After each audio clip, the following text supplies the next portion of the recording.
모세와 아론 앞에 이르렀다라고 이야기합니다. 하나님께서는 모세에게 광야에 들어서서 유월절을 지키라라고 말씀합니다. 근데 그 유월절을 지키기로 사람들이 작정을 하고 나아가고 있는 도중에 어떠한 일들이 발생해요? 장례가 발생하는 거예요. 교회 공동체 중에, 그 이스라엘 공동체 중에 시체를 만질 수밖에 없는 일들이 부득이하게 발생했다라는 거죠. 그래서 율법에 따르면 시체를 만진 사람들은 7일 동안 부정하여서 어떻게요? 그 공동체와 떨어진 곳에 있어야 했습니다. 근데 그 떨어져 있는 기간에 어떠한 일이 발생해요? 유월절을 지켜야 되는 절기가 다가오는 거예요. 근데 그 유월절을 지켜야 하는데 자신이 의도하진 않았지만 공동체를 섬기느냐고 시체를 불가피하게 만지는 일이 발생했다라는 거죠. 근데 그 상황 가운데 그러면 하나님께 예배하러 나와야 되는데 시체를 만졌기 때문에 율법에서 부정하여져서 예배를 드릴 수가 없잖아요. 그래서 그 사람들이 모세와 아론을 찾아가서 이야기하고 있는 거예요. 우리가 이러한 일로 인하여서 유월절을 지킬 수 없습니다. 그러면 우리는 어떻게 해야 됩니까? 라고 지금 묻고 있는 거죠. 그래서 그 물음에 모세는 무엇이라고 이야기합니까? 잠시 기다려라. 8절에 보면 여호와께서 어떻게 명령하시는지를 내가 듣고 너희에게 알려주겠다라고 이야기합니다. 모세는 우리가 잘 살펴보면 굉장히 성질이 급한 사람이에요. 그래서 그 급한 성질을 살펴보면 이 물음에 어떻게 대답할 수 있어요? 율법이 너희들 알고 있지 않냐? 너희들은 시체를 만졌기 때문에 부정해서 너희는 우리와 함께 예배할 수 없어 라고 이야기해도 사실은 이들은 할 말이 없어요. 근데 오늘 모세는 그렇게 이야기하지 않습니다. 그 말을 듣고 자신이 판단하지 아니하고 자신이 생각하지 아니하고 무엇이라고 이야기합니까? 하나님께 내가 여쭈어보고 하나님께서 무엇을 이야기하는지 내가 알려주겠다. 잠시 기다려라 라고 이야기하고 있다라는 거죠. 우리의 삶 가운데 이러한 일들이 때로는 부득이하게 발생할 수 있습니다. 오늘 또한 뭐라고 이야기하냐면 그 유월절 기간 중에 그 공동체를 떠나는 일들이 또한 발생하고 있다라고 이야기해요. 부지 중에 여행 중이거나 13절에 보면 유월절을 지키지 못하는 일들이 발생할 수 있다라는 거죠. 그러니까 어떠한 일들로 인하여서 때로는 지금으로 이야기하면 사업체를 운영함을 통하여서 어떠한 다른 중요한 공동체 일로 인하여서 그 유월절을 지켜야 되는 절기에 그 공동체를 떠나서 함께 예배하지 못하는 순간들이 닥쳐온다라는 거예요. 근데 그 순간에 어떻게 해야 되느냐라고 물으면 모세는 이렇게 이야기하죠. 기다려라, 여호와의 명령을 내가 듣고 알려주겠다라고 이야기하고 있는 거예요. 이것을 때로는 그 명령을 또한 듣고 기도했을 때 하나님께서 어떻게 이야기하십니까? 11절에 보면 둘째 달 14째 날 해질 때 그것을 지키라라고 이야기합니다. 그러니까 유월절과 똑같이 지키라는 거예요. 유월절을 언제 지키는 거예요? 그해 첫째 달 14째 날에 지키게 되어져 있는데 하나님께서 그 모세의 기도에 어떻게 응답하시는 거예요? 둘째 달 14째 정확히 한 달 뒤에 어떻게 해요? 다시 한번 그들이 나에게 예배할 수 있는 그 시간을 주어라 라고 이야기하고 있다는 거죠. 하나님을 예배하지 못하고 불가피하게 부정하게 된 자들, 때로는 어떠한 특별한 일들로 인해서 불가피하게 그 유월절을 공동체가 지키지 못하는 자들에게 뭐라고 이야기하십니까? 그 한 달 뒤에 똑같이 유월절을 지켜라 라고 이야기합니다. 단 뭘 이야기하고 있는 거예요? 무교봉과 쓴 나무를 아울러 먹으라 라고 이야기하고 있다는 거죠. 그러면서 12절에 보면 아침까지 것을 조금 더 남겨두지 말며 그 뼈를 하나도 꺾지 말아서 유월절 모든 율례대로 지킬 것이니라 라고 이야기하고 있다는 거죠.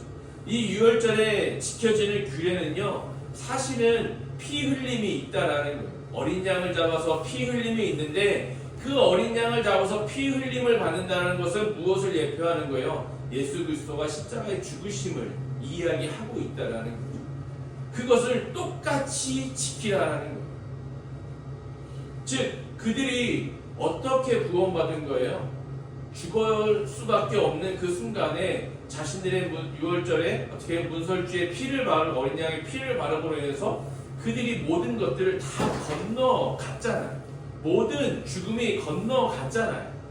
그러므로 인해서 그들이 구원받은 날이 이 유월절인데 어떻게요? 똑같이 그 날에 어린 양을 또한 잡고 무교병과 순나물을 아울러 먹고 그로 인하여서 무엇을 하라고 이야기하고 있는 거예요? 유월절을 지키라.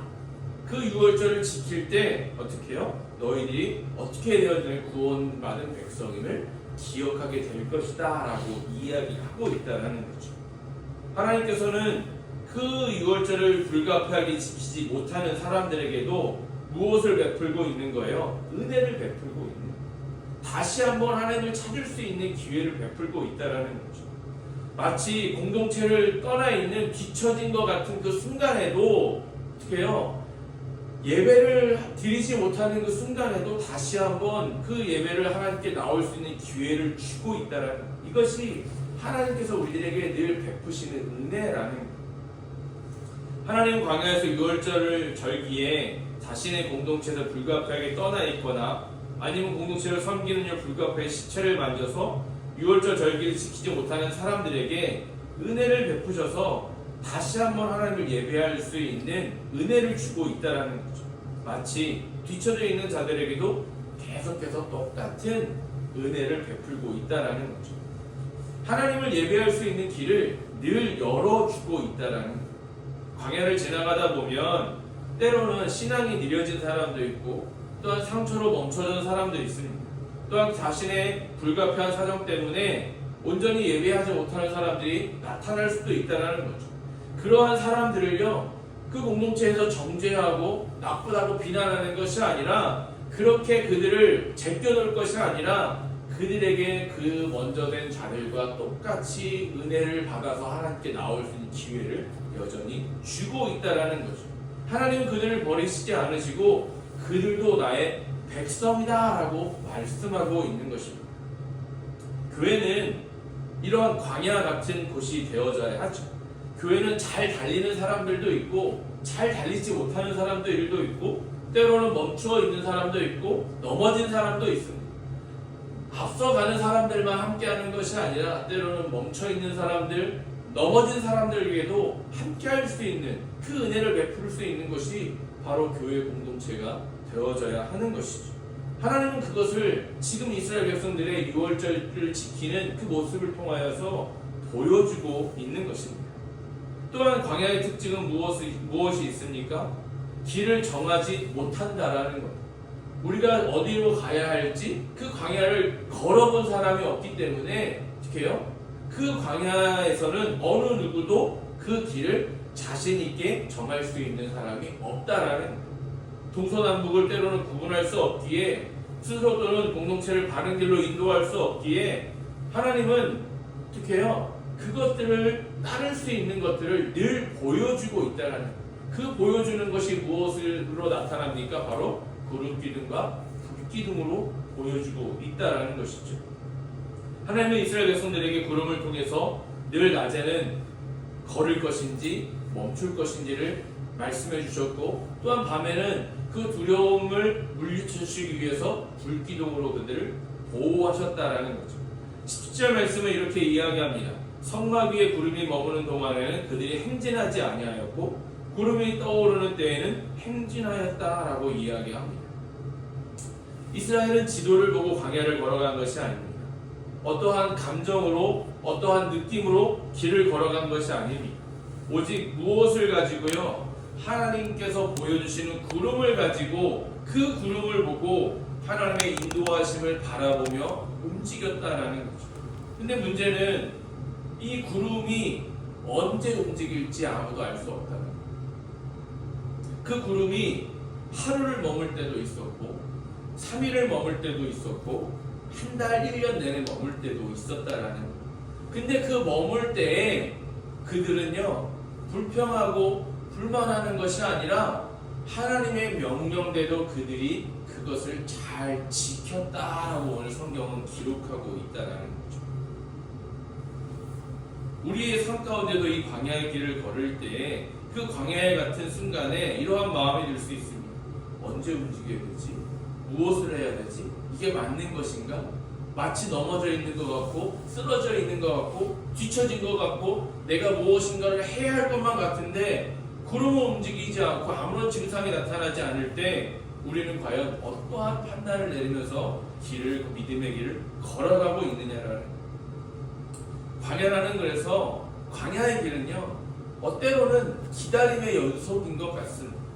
그 구름이 언제 움직일지를 늘 바라보면 무엇을 바라보는 것 같아요? 마치 하나님만을 바라보는 것과 같은 그 순간이 되어진다는 거죠. 왜요? 하나님은 그 구름을 통해서 이스라엘 백성들을 인도하셨기 때문에 그렇습니다. 그래서 우리들이 이스라엘 백성이 구름을 바라볼 때마다 어떤 생각을 가졌을까요? 하나님을 기억하게 되어지는 거죠. 그 하나님을 인도하심을 바라보게 되는 거죠. 그래서 그 구름을 볼 때마다 자신들이 하나님이 나를 인도하고 있음을 기억할 수밖에 없게 되는 것입니다. 그러면서 때로는 물을 수 있죠. 하나님 왜 이렇게 오래 머물게 하십니까? 하나님 왜 저는 이 제자리 걸음만 하는 것 같은 느낌이 들 수 있습니까? 라고 이야기하고 기도할 수 있지만 종용할 수는 있지만 그럼에도 불구하고 그들은 움직이지 않고 어떻게 했다라는 거예요? 여호와의 명령을 지켰다라고 이야기하고 있다는 것이죠. 여러분 우리들의 삶 가운데 이것을 바라보면 이렇게 이야기합니다. 오늘 말씀에 저는 이 말씀을 다시 한번 읽으면서 이 단어에 이러한 말씀이 있었구나라고 했는데 16절을 보면 이렇게 이야기합니다. 항상 그러하였다. 낮에는 구름이 그것을 덮었고 밤이면 불 모양이 있었다. 그것이 항상 있었대. 항상. 언제나 그들이 보든지 보지 않든지 어떠한 마음 가운데 있든지 어떤 상황 가운데 있든지 하나님은 그들 옆에 항상 있었다는 거예요. 항상. 여러분 우리의 삶 가운데 역시 마찬가지라는 거예요. 우리가 어떤 상황에 있든지 어떤 모습으로 있든지 어떤 느낌으로 있든지 그것은 중요하지 않아요. 항상 하나님이 우리와 함께하고 있다는 거예요. 이것을 말씀을 통해서 우리들에게 보여주고 있는 것이죠. 우리가 구름을 볼 때도 보지 않을 때 우리가 불기둥을 볼 때도 보지 않을 때도 하나님은 항상 우리와 함께 했음을 이야기하고 있다는 거죠. 또한 오늘 본문에 이렇게요 중요하게 반복되는 말씀이 계속해서 나옵니다. 여호와의 명령을 따라 행진하고 여호와의 명령을 따라 진을 쳤다라는 것이죠. 18절에 보면 이렇게 이야기합니다. 이스라엘 자손이 여호와의 명령을 따라 행진하였고 여호와의 명령을 따라 진을 쳤으며 라고 이야기합니다. 그들이 스스로 움직인 것이 아니라 여호와의 명령을 따라 했다라고 이야기하고 있다는 거죠. 광야의 신앙은 여러분 빨리 가는 것이 아니라 말씀에 맞춰 가는 거예요. 우리가 지난주에 부르심에 따라 순종을 잘 할 수 있을까라고 이야기하면서 순종은 빨리 가는 것이 아니라 완주하는 것이 목표라고 했습니다. 여러분 광야의 길도 역시 마찬가지입니다. 지름길로 빨리 가고 싶고 이 광야의 길을 빨리 벗어나고 싶지만 그 광야의 목적은 어떻게 해요? 무엇이에요? 하나님을 바라보는 것이기에 그 말씀에 맞춰가는 신앙이 되어져야 돼요. 구름이 움직일 때 움직였고 구름이 멈출 때는 이스라엘 백성이 멈췄다라고 이야기합니다. 그러면 우리의 삶을 살아갈 때 우리는 어떻게 걸어가야 됩니까? 내 뜻대로, 내 신앙대로, 내 방법대로 이렇게 가면 빨리 갈 거야, 이렇게 가면 빨리 갈 거야 라고 하지만 신앙은 그런 게 아니라는 거예요. 신앙은 말씀에 맞춰가는 게 신앙입니다. 믿음의 길은 빨리 가고 지름길로 가고 하는 것이 좋은 것 같지만 때로는 그 길 가운데 많은 기적이 일어날 수도 있지만 반대로 느리고 넘어지고 홀로 되기도 하고 아무런 기적이 일어나지 않을 수 있습니다. 그럼에도 우리는 여전히 구름을 바라보아야 한다는 거죠. 그 불기둥을 바라보아야 한다라는 거죠. 그래야 우리는 어떻게 해요? 하나님이 항상 우리와 함께하고 있음을 어떻게 해요? 느끼고 그 구름기둥과 불기둥으로 인하여서 불안함을 우리가 제거할 수 있게 되기 때문에 그렇습니다. 여러분